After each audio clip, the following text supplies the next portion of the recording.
Hello everyone, welcome back to the second mini lecture in Lab 1 of AP150.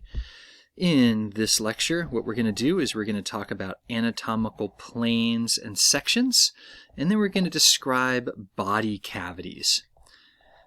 Before I show you diagrams, let me just introduce the idea of what a section is.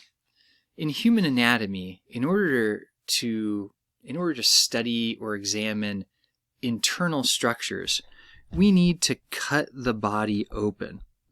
When we cut the body open, what we're doing is we're making what's called a section. So a section, or sectioning something, means to cut it open. And when we cut or section something, we're opening it or cutting it on a flat surface, or on a known as a plane, right? And the planes we're talking about are geometric planes, right? Like a flat surface, like that's a plane that runs vertically, and this is a plane that runs horizontally. And so when we cut something, we make a section, and that section is a flat surface or a plane. Now, there are many ways to section or cut a body, but the three most common ways are shown here on this diagram. If we cut the body straight down the midline into left and right halves, that is said we're making a mid-sagittal plane. If we cut along the mid-sagittal plane and then turn the body and looked at it, right, we'd see the body in profile. Right? Don't judge me. I'm not a biomedical illustrator. Right? So that's kind of what it would look like if we cut something on the mid-sagittal plane and examined it. Right? Another plane is the transverse plane. Okay? A transverse plane cuts the body into superior and inferior portions, and it can occur at any point along the length of the body. You can make a transverse section here, here, here, here, here, here, here, anywhere in between. If we were to make a transverse section across the head and look at it, it would be oval. If we did it across the shoulders, it would look something like this, right? Where that's the bump of the shoulder and that's the roundness of this part of the chest, right? If we cut it across right here, right, it would create an oval where the torso is, and then there would be two little ovals for each arm, right? Now, a transverse plane is sometimes called a horizontal plane or section, right? That's another example of having multiple words or terms for the same thing. The last major section is a coronal section, also known as the frontal plane. And it's a little bit difficult to see here, but that is when you cut the body into anterior and posterior sections, and the body would basically end up looking like you're seeing it from the front or the back, right? Let's go ahead and take a look at this diagram, which I think shows the frontal or the coronal plane a little bit better, right? And that's where the body is being cut across like so. Right? Now, one thing before we leave here, when we talk about a section or a plane that goes straight through the midline, that is technically called a mid-sagittal.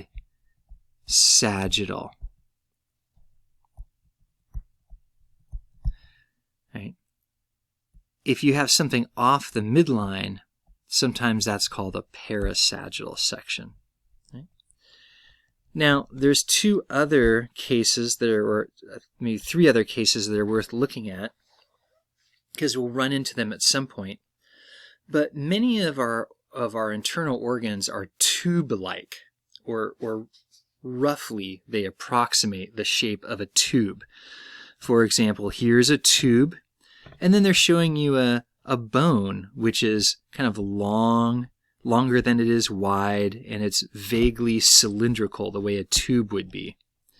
If you cut a long tubular, more or less tubular organ along its length, that's called a longitudinal section. If you cut a tube-like organ across its short axis so that it looks like that when you look down on it, that's called a cross section. If you cut it at an angle, right, that's called an oblique section, and it will kind of look egg-shaped or ovalized.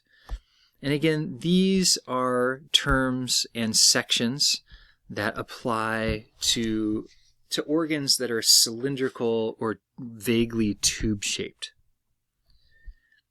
Let's go ahead and shift gears a little bit and examine body cavities. Now, a cavity is a space, right? And there are many spaces or cavities in the body, right? You have the oral cavity, that space behind your lips. You have your nasal cavity, where you might stick your finger when you're picking your nose and digging out a booger, right? You've got spaces in your eyes, spaces in your joints. But the body cavities we're going to talk about now are the body cavities that are sealed off inside your body where your major internal organs live. Right? I'm going to start with the dorsal cavities. Your book uses the phrase posterior aspect cavity.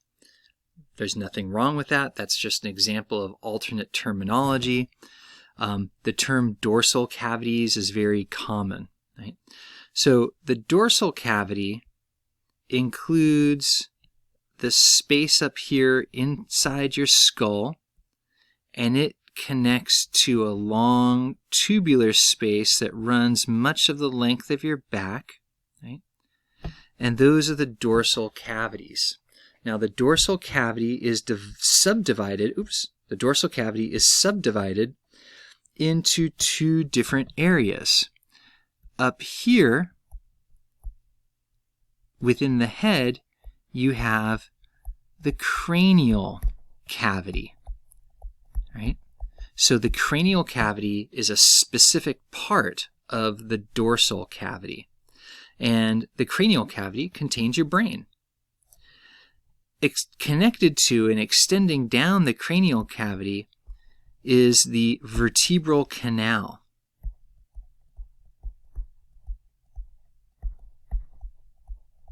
Right? And the vertebral canal contains your spinal cord. Right? Both of these cavities are surrounded by rigid bone, as we touched on in a lecture, in a mini lecture that corresponds to the lecture portion of this course. Right? Now, if we look up towards the front part of the body, we have a set of ventral or anterior cavities. Right? And there's a space that encompasses the thorax and comes all the way down into the pelvis. Right? And this ventral cavity is divided into two by a muscle called your respiratory diaphragm. This is the primary muscle that allows you to inhale or pull air into your lungs. Right? So the part of the ventral cavity that is superior to the diaphragm is known as the thoracic cavity. Right? That's inside your chest. Inferior to your diaphragm, okay, you have a large cavity known as the abdominopelvic cavity. If you look at the word, it has the word abdomen and the word pelvic in it. So it encompasses both the abdominal region and the pelvic region. And it can be subdivided into an abdominal cavity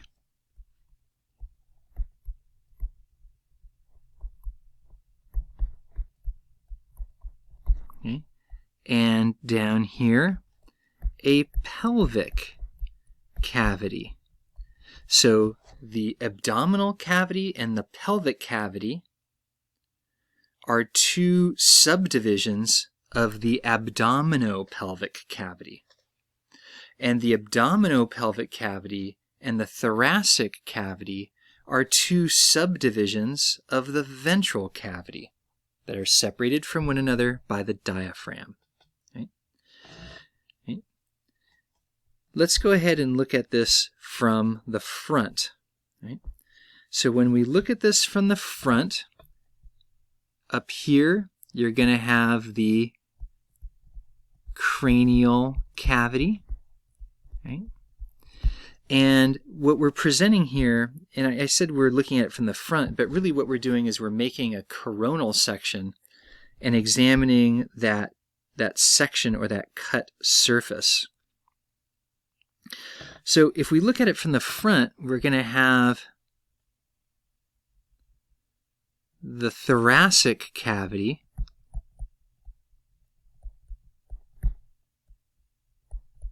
right?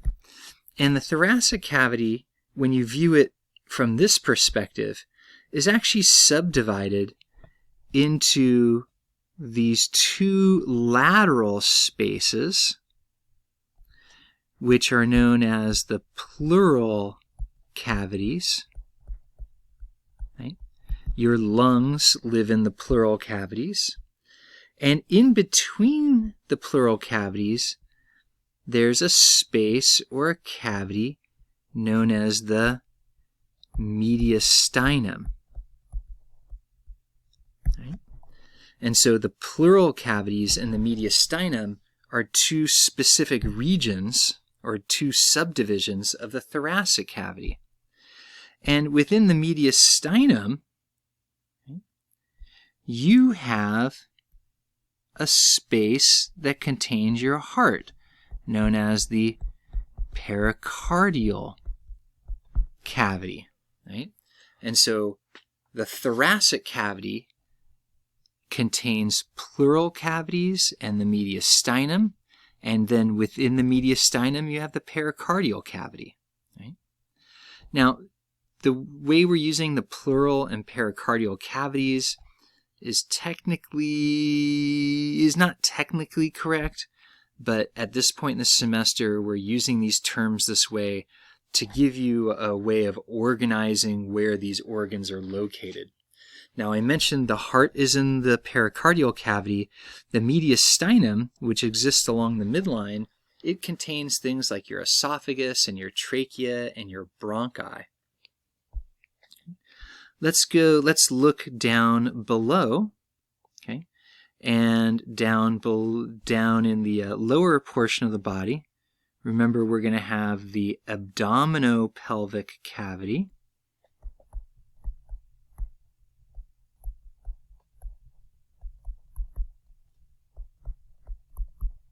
And the abdominopelvic cavity is going to be subdivided into a larger abdominal cavity. This is where things like your liver and stomach and spleen and pancreas and most of your intestines live, right? Your kidneys. And then there's a smaller cavity right, down here, which is the pelvic cavity. Right? This is, for example, where your urinary bladder lives, right? And where a non-pregnant uterus exists. And we'll get, at a later point in time, we'll talk about what the dividing point between the abdominal and the pelvic cavity is. But we're not going to get ahead of ourselves yet. And all of these are part of the ventral cavities, right? Or ventral cavity. Okay, so you have larger cavities subdivided into smaller cavities, subdivided into even smaller cavities. Right? And that's going to end it for this lecture. Okay, I just want to refer you to this diagram from the textbook. One thing to notice is there's a bracket right here. So the mediastinum encompasses this entire area right there. Right? All right, I'll see you in the next video.